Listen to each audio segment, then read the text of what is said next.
Hello student, आज हम बात करेंगे drugs acting on peripheral nervous system.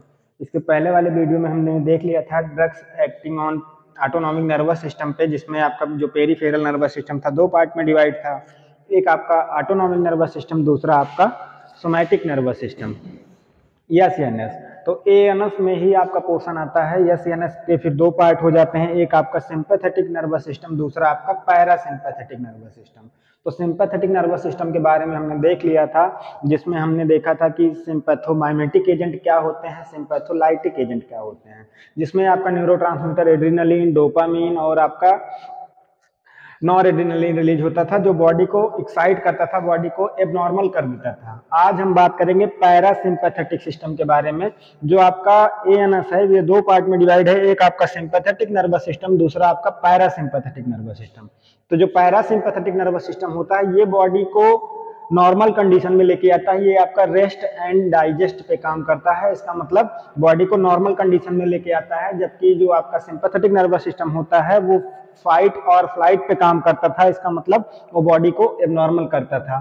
Sympathetic से आपका रिलीज होने वाला न्यूरोट्रांसमीटर एड्रिनलिन था, डोपामीन था, लेकिन पैरासिम्पैथेटिक नर्वस सिस्टम से रिलीज होने वाले जो न्यूरोट्रांसमीटर होता है उसका नाम होता है एसिटाइल कोलिन। तो एसिटाइल कोलिन जो होता है वो बॉडी के पैरासिम्पैथेटिक नर्वस सिस्टम से रिलीज होता है, जो बॉडी को एबनॉर्मल करता है। सेम अपोजिट एक्शन होता है सिंपैथेटिक के। जो सिंपैथेटिक नर्वस सिस्टम होता है ये आपके हार्ट रेट को बढ़ा देता था, सिक्रीशन को डिक्रीज कर देता था, सिक्रीशन आपका डिक्रीज हो जाता था, प्यूपिल्स को डायलेट कर देता था, प्यूपिल्स डायलेट हो जाती थी, वैसो कॉन्स्ट्रिक्शन काज करता था, ब्लड वेसल्स को कॉन्स्ट्रिक्ट कर देता था, वैसो कॉन्स्ट्रिक्शन और बीपी को बढ़ा देता था। तो सिंपैथोमाइमेटिक एजेंट या sympathetic nervous system heart rate को बढ़ा देता है, सिक्रीशन को डिक्रीज कर देता है, प्यूपिल्स को डायलेट कर देता है और ब्लड वेसल्स को कॉन्स्ट्रिक्ट कर देता है, बीपी को इंक्रीज कर देता था। लेकिन पैरासिम्पैथेटिक नर्वस सिस्टम जो होता है, तो पैरासिम्पैथेटिक क्या करता है, इसके अपोजिट एक्शन देगा। Parasympathetic nervous system heart rate को डिक्रीज कर देगा, सिक्रीशन को बढ़ा देगा, सिक्रीशन आपका इंक्रीज हो जाएगा, प्यूपिल्स को डायलेट, ये आपका प्यूपिल्स डायलेट है तो ये प्यूपिल्स को कॉन्स्ट्रिक्ट कर देगा, प्यूपिल्स को कॉन्स्ट्रिक्ट कर देगा। ये वैसो कॉन्स्ट्रिक्शन करता था, तो ये आपका पैरासिम्पैथेटिक नर्व जो होती है ये वैसो डायलेशन काज करेंगे, वैसो डायलेशन हो जाएगा। ये बीपी को बढ़ाता था, ये वाला बीपी को आपका डिक्रीज कर देगा। तो आज हम केवल बात करेंगे पैरासिम्पैथेटिक नर्व के बारे में, उससे रिलीज होने वाले न्यूरोट्रांसमीटर के बारे में, और कौन कौन सी ड्रग होती हैं जो आपके पैरासिम्पैथेटिक नर्वस सिस्टम पे काम करती हैं। तो पैरासिम्पैथेटिक नर्वस सिस्टम जो होता है ये आपका एएनएस का पोर्शन है। तो ये आपकी बॉडी में जो भी स्मूथ मसल्स पाई जाती हैं उसी पे इसके कोलिनर्जिक रिसेप्टर्स पाए जाते हैं, जो क्या करते हैं, एसिटाइल कोलिन से बाइंड करते हैं और आपके पैरासिम्पैथेटिक एक्शन को देते हैं। मतलब कि हार्ट रेट को घटा देंगे, सिक्रीशन को बढ़ा देंगे, प्यूपिल्स को कॉन्स्ट्रिक्ट कर देंगे, वैसो डायलेशन कर देंगे, ब्लड वेसल्स को डायलेट कर देंगे और बीपी को रिड्यूस कर देंगे। इसका मतलब ये जो आपका होता है पैरासिम्पैथेटिक नर्व या पैरासिम्पैथोमाइमेटिक एजेंट, ये ऐसी दवाएं होती हैं जो आपके हाइपरटेंशन में दी जाती हैं। अगर मान लीजिए आपका एड्रेनलिन ज्यादा रिलीज हो गया है या फिर आपका एसिटाइल कोलिन कम रिलीज हो रहा है, एसिटाइल कोलिन कम रिलीज होगा तो बॉडी आपकी एबनॉर्मल हो जाएगी, हार्ट रेट आपका बढ़ जाएगा। तो वहां पे पैरासिम्पैथोमाइमेटिक एजेंट दिया जाएगा जो एसिटाइल कोलिन के सिमिलर होगा, उसी के तरीके से एक्शन देगा और हार्ट रेट को क्या करेगा, डिक्रीज कर देगा, डाउन कर देगा, और हाइपरटेंशन जो आपका बीपी बढ़ा हुआ था, बीपी आपका रिड्यूस हो जाएगा। तो पैरासिम्पैथेटिक नर्वस सिस्टम से रिलीज होने वाला न्यूरोट्रांसमीटर जो होता है वो आपका होता है एड्रेनलिन, ये सॉरी आपका एसिटाइल कोलिन। और एसिटाइल कोलिन की सिंथेसिस कैसे होती है, अगर सिंथेसिस उसका देखा जाए तो ये आपका सेरीन होता है एक मॉलिक्यूल, सेरीन, ये आपका होता है सेरीन। सेरीन यहां पे एक आपका एंजाइम होता है बॉडी में, serine D carboxylase, D carboxylase. तो सेरीन डी कार्बोक्सिलेज क्या करता है, इस कार्बोक्सिलिक ग्रुप को इससे बाहर कर देता है। तो आपका ये बन जाता है OH, और यहाँ पे आपकी एथिल की एक चेन होती है और यहाँ पे आपका एमीन ग्रुप होता है। ये कन्वर्ट हो जाता है आपका इथेनॉल एमीन में, इथेनॉल एमीन में कन्वर्ट हो जाता है। सेरीन आपका सेरीन डी कार्बोक्सिलेज एंजाइम की उपस्थित में यहाँ से कार्बोक्सिल ग्रुप बाहर हो जाता है और आपका कन्वर्ट हो जाता है इथेनॉल एमीन में। इथेनॉल एमीन के बाद फिर आपका एक एंजाइम होता है जिसको बोलते हैं choline N transferase. Choline N transferase ये क्या करता है, यहाँ से आपके ये जो आपका एमीन ग्रुप है यहाँ पे आपका मेथाइलेशन कर देता है, मेथिल ग्रुप को लाके अटैच करवा देता है। तो ये आपका स्ट्रक्चर हो जाता है OH और आपकी एथिल की एक रिंग होती है इथेन की। उसके बाद यहाँ पे N के ऊपर आपके 3 मॉलिक्यूल्स आपके मेथिल के जुड़ जाते हैं, ट्राई मेथिल एमीन हो जाता है यहाँ पे, इसको बोलते हैं कोलिन। तो ये आपका कन्वर्ट हो जाता है, जो इथेनॉल एमीन है ये कन्वर्ट हो जाता है कोलिन में। फिर कोलिन के बाद आपका एक एंजाइम और होता है जिसको हम बोलते हैं choline acetyl transferase. Choline acetyl transferase एक एंजाइम होता है जो क्या करता है, यहाँ से आपका जो हाइड्रोक्सिल ग्रुप है, जो OH ग्रुप है, इस OH ग्रुप को बाहर कर देता है और यहाँ पे लाके आपका एसिटिल ग्रुप को जोड़ देता है। एसिटिल ग्रुप मतलब COCH3 ग्रुप जो होता है। तो यहाँ पे आपका जुड़ जाता है C डबल बॉन्ड O, फिर उसके बाद आपका ये जो बेंजीन ये आपका जुड़ा हुआ है एमीन ग्रुप जुड़ जाता है ट्राई मेथिल के साथ और यहाँ पे आपका जुड़ जाता है CH3। तो ये जो होता है आपका कन्वर्ट हो जाता है और बन जाता है आपका एसिटाइल कोलिन। एसिटाइल कोलिन जो ये आपकी बॉडी में एक न्यूरोट्रांसमीटर का काम करता है, जाके आपके कोलिनर्जिक रिसेप्टर से बाइंड करता है और एसिटाइल कोलिन ये आपके सिंपैथोमाइमेटिक एक्शन को देता है, हार्ट रेट को रिड्यूस करता है, प्यूपिल्स को कॉन्स्ट्रिक्ट कर देता है और आपका जो ब्लड प्रेशर बढ़ा हुआ था ब्लड प्रेशर को रिड्यूस कर देता है। अगर इसका रिसेप्टर देखा जाए तो आपकी बॉडी में कोलिनर्जिक रिसेप्टर्स जो होते हैं ये 2 टाइप के पाए जाते हैं, एक आपका निकोटिनिक रिसेप्टर और दूसरा आपका मस्कैरिनिक रिसेप्टर। ये सारे रिसेप्टर्स आपके स्मूथ मसल्स में पाए जाएंगे, जिसमें आपका निकोटिनिक रिसेप्टर जो होता है ये इसमें 2 पार्ट है, एक आपका N1 रिसेप्टर, दूसरा आपका N2 रिसेप्टर। तो N1 रिसेप्टर जो होता है निकोटिनिक का N1 रिसेप्टर ये आपके स्केलेटल मसल्स पे पाया जाता है, मसल्स को कॉन्स्ट्रिक्ट करवाता है। और जो N2 रिसेप्टर होता है ये आपके CNS पे पाया जाता है, सेंट्रल नर्वस सिस्टम पे पाया जाता है, जिससे आपका ये एसिटाइल कोलिन जो रिलीज हो रहा था ये जाके उससे बाइंड करता है और कोलिनर्जिक एक्शन को शो करता है। दूसरा रिसेप्टर जो होता है मस्कैरिनिक रिसेप्टर होता है, ये 5 टाइप का होता है, M1, M2, M3, M4 and M5। जो M1 रिसेप्टर होता है ये आपका CNS पे पाया जाता है, सलाइवरी ग्लैंड पे पाया जाता है, इंटेरिक पे पाया जाता है, इसका मतलब जो इंटेस्टाइन की वाल है उस पे पाया जाता है M1 रिसेप्टर। और M2 रिसेप्टर जो होता है ये आपके ऑटोनॉमिक नर्वस सिस्टम की जो नर्व्स होती है उस पे पाया जाता है, CNS पे पाया जाता है, सेंट्रल नर्वस सिस्टम, इसका मतलब ब्रेन और स्पाइनल कॉर्ड वाले पोर्शन में पाया जाता है, और आपका हार्ट पे पाया जाता है।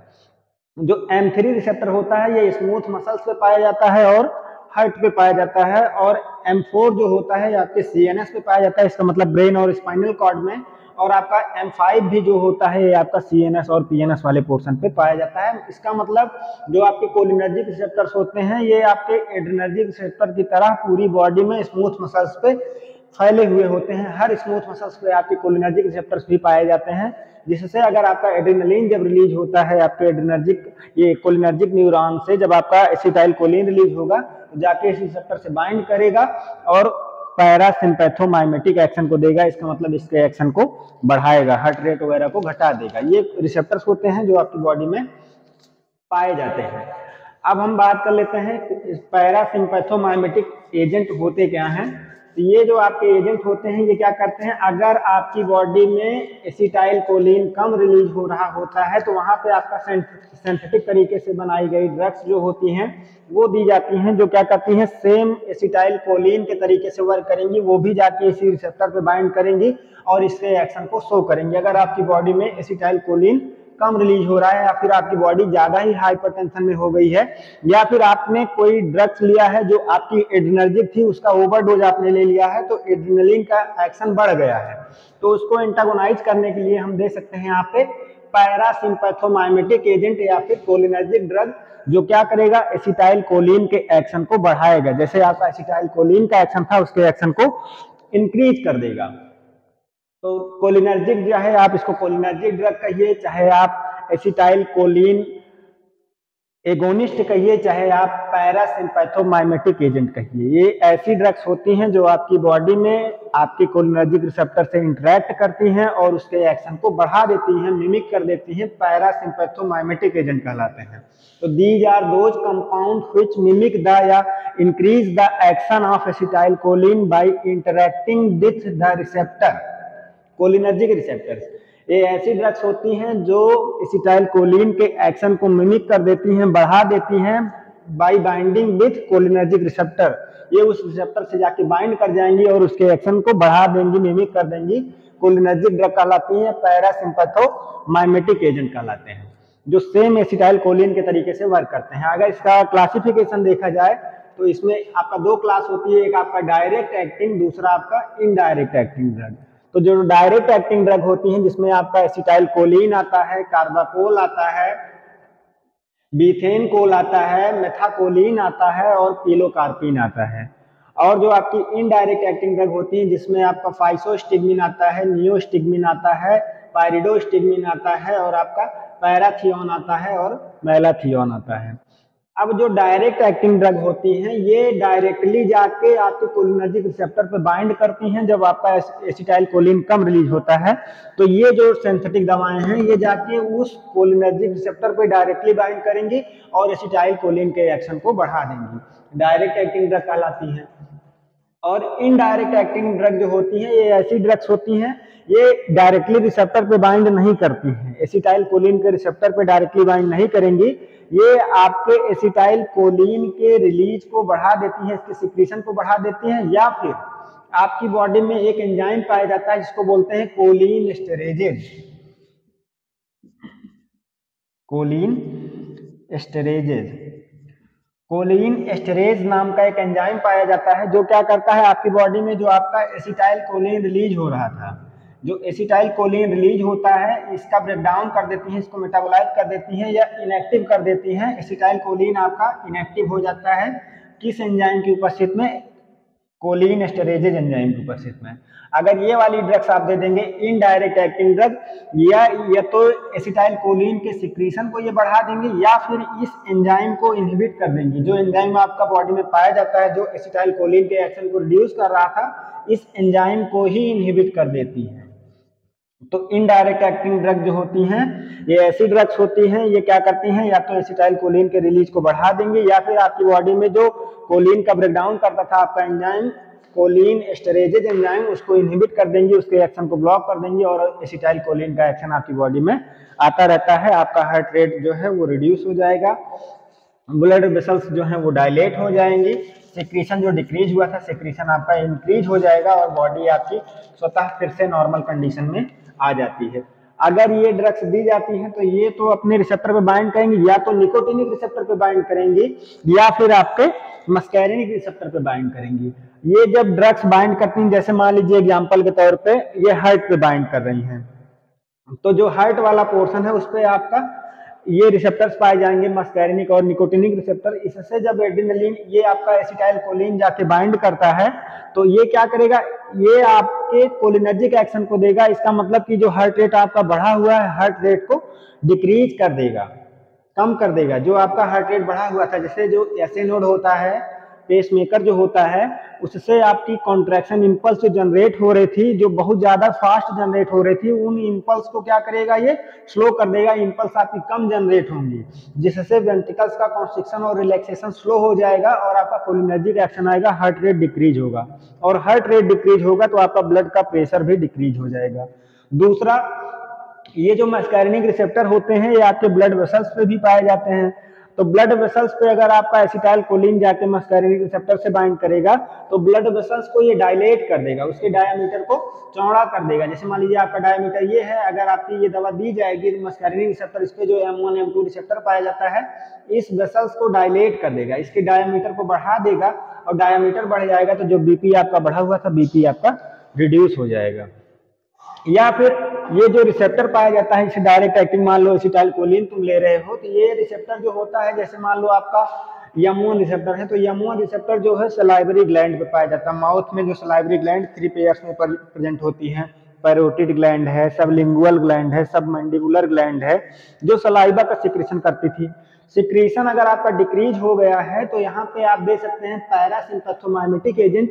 ये वो सलाइवरी ग्लैंड पे जाके अटैच होंगी, उस पे जो आपके रिसेप्टर्स पाए जा रहे हैं यम1 रिसेप्टर, उस पे जाके बाइंड करेगी और सलाइवरी ग्लैंड से सलाइवा के सिक्रेशन को बढ़ा देगी। सलाइवा आपका ज्यादा ही सीक्रेट होगा, जिससे डाइजेशन आपका फास्ट हो जाएगा। या फिर इंटेरिक जो आपकी इंटेस्टाइन की वाल है, उस पे रिसेप्टर पाए जाते हैं, तो ये क्या करता है, जाके उस रिसेप्टर पे बाइंड करेगा और उसमें जो पेरिस्टाल्टिक मूवमेंट हो रहा है, जो आपका इंटेस्टाइन मूव कर रहा है, अनडाइजेस्टेड मटेरियल बॉडी से बाहर जा रहा है, उसको इंक्रीज कर देते हैं। या फिर ये आपकी किडनी पे पाए जाते हैं, जो भी रिसेप्टर हैं आपके, M3 रिसेप्टर हो गया, M2 रिसेप्टर हो गया। इनका मेन काम क्या होगा, जो आपका किडनी है उसमें तो यूरिन का फॉर्मेशन होगा, जो आपका यूरिनरी ब्लैडर होता है, ये यूरिनरी ब्लैडर की इंटरनल मसल्स को ये कॉन्स्ट्रिक्ट कर देते हैं। इंटरनल मसल्स जब कॉन्स्ट्रिक्ट होगी तो स्फिंक्टर जो है वो डायलेट हो जाएगा और यूरिनेशन को इंक्रीज कर देते हैं, यूरिनेशन को बढ़ा देते हैं। तो ये सारे एक्शंस होते हैं जो आपके सिम्पैथोमाइमेटिक एजेंट देते हैं। इनका एक्शन अगर देखा जाए तो ये जो आपके कोलिनर्जिक ड्रग्स होती हैं या पैरासिम्पैथोमाइमेटिक ड्रग्स होती हैं, इनका मैकेनिज्म ऑफ एक्शन जो होता है आपके एंटी एड्रेनर्जिक ड्रग के सिमिलर होता है लगभग। जो आपकी एंटी एड्रेनर्जिक ड्रग करती हैं, मतलब हार्ट रेट को रिड्यूस करती थी, वैसे ही सिमिलर ये भी क्या करती हैं, पैरासिम्पैथोमाइमेटिक या फिर कोलिनर्जिक ड्रग, ये क्या करती हैं, एंटी एड्रेनर्जिक के तरीके से वर्क करेंगी। इसका मतलब हार्ट रेट को घटा देंगी, पीपल्स को कॉन्स्ट्रिक्ट कर देंगी, सिक्रीशन को इंक्रीज कर देंगी। हाइपरटेंशन वाले पेशेंट को दिया जाता है जिसमें बीपी वगैरह आपका बढ़ा रहता है। तो ये कुछ एजेंट थे, उसका क्लासिफिकेशन था। आपने यहाँ पे देखा एसिटाइलकोलिन के बारे में। एसिटाइलकोलिन बनता कैसे है, सेरीन से बनता है, जिसमें सेरीन आपका कन्वर्ट होता है इथेनॉलेमीन में। एक एंजाइम होता है सेरीन डी कार्बोक्सिलेज। फिर उसके बाद आपका एक एंजाइम होता है कोलिन एन मेथाइल ट्रांसफरेज, जो इथेनॉलेमीन को कन्वर्ट कर देता है आपका कोलिन में। कोलिन के बाद आपका एक एंजाइम होता है कोलिन एसिटिल ट्रांसफरेज, जो एसिटाइल ग्रुप को जाकर अटैच करवा देता है और आपका एसिटाइल कोलिन बन जाता है। और जो एसिटाइल कोलिन बनता है, ये आपका एक न्यूरोट्रांसमीटर है जो आपके प्री साइनेप्टिक न्यूरॉन से पोस्ट साइनेप्टिक न्यूरॉन में जाता है और एक्शन को प्रोसीड करवाता है। अगर मान लीजिए ये स्टोर कहाँ पे रहता है, अगर ये रिलीज कैसे होगा, ये आपका मान लो प्री साइनेप्टिक न्यूरॉन है और इधर आपका पोस्ट साइनेप्टिक न्यूरॉन है, तो इसी में आपके वेसिकल्स पाए जाते हैं, न्यूरोट्रांसमीटर के वेसिकल्स। इसी में आपका एसिटाइलकोलिन जो है स्टोर्ड रहता है। एसिटाइलकोलिन स्टोर्ड रहता है। जब एक्शन पोटेंशियल जनरेट होता है, इंपल्स जनरेट होती है, तो यहाँ पे कैल्शियम आपका इन्फ्लक्स होता है, कैल्शियम आयन की एंट्री होती है। कैल्शियम क्या करता है, इसको इरोज कर देता है, तोड़ देता है, रैप्चर कर देता है इस वेसल्स को, और आपका यहाँ से न्यूरोट्रांसमीटर रिलीज हो जाता है। तो प्री साइनेप्टिक न्यूरॉन से आपका न्यूरोट्रांसमीटर रिलीज होता है और आपका साइनेप्टिक न्यूरॉन जो होता है या साइनेप्टिक मसल जो होती है, उसी पे आपके कोलिनर्जिक रिसेप्टर पाए जाते हैं। कोलिनर्जिक रिसेप्टर्स, ये जो आपके निकोटिनिक रिसेप्टर या फिर आपका मस्कैरिनिक रिसेप्टर, इसी से जाके आपका ये आपका एसिटाइलकोलिन जाके बाइंड हो जाता है और कोलिनर्जिक एक्शन को देता है। इसका मतलब हार्ट रेट को डिक्रीज कर देगा, ब्लड वेसल्स को डायलेट कर देगा, सिक्रीशन को बढ़ा देगा, यूरिनेशन को भी बढ़ा देता है और आपका वैसो डायलेशन काज कर देगा और प्यूपिल्स जो है, प्यूपिल्स को कॉन्स्ट्रिक्ट कर देता है। प्यूपिल्स को कॉन्स्ट्रिक्ट कर देगा। जो आपकी आइरिस पे सर्कुलर मसल्स पाई जाती हैं, उनमें डायलेशन काज कर देता है, जिससे आपका प्यूपिल्स का साइज जो है वो डिक्रीज हो जाता है, प्यूपिल्स को कॉन्स्ट्रिक्ट कर देता है। ये रहा थोड़ा सा कोलिनर्जिक ड्रग्स के बारे में या फिर पैरासिम्पैथोमाइमेटिक के बारे में, जो आपके एसिटाइलकोलिन के एक्शन को बढ़ा देते हैं, हाइपरटेंशन को ट्रीट करने के लिए दिए जाते हैं। आई होप वीडियो आपको अच्छा लगा होगा। चैनल को सब्सक्राइब कर दीजिए, लाइक कर दीजिए। मिलते हैं अगले वीडियो में, और हम अगले वीडियो में बात करेंगे एंटी कोलिनर्जिक ड्रग्स के बारे में, जहां पे आपका अगर एसिटाइलकोलिन ज्यादा रिलीज होने लगता है तो वहां पे एंटीकोलिनर्जिक ड्रग दिया जाता है या फिर पैरासिम्पैथोलाइटिक दवा दिया जाता है। इसके बारे में हम अगले वीडियो में देखेंगे। Thank you.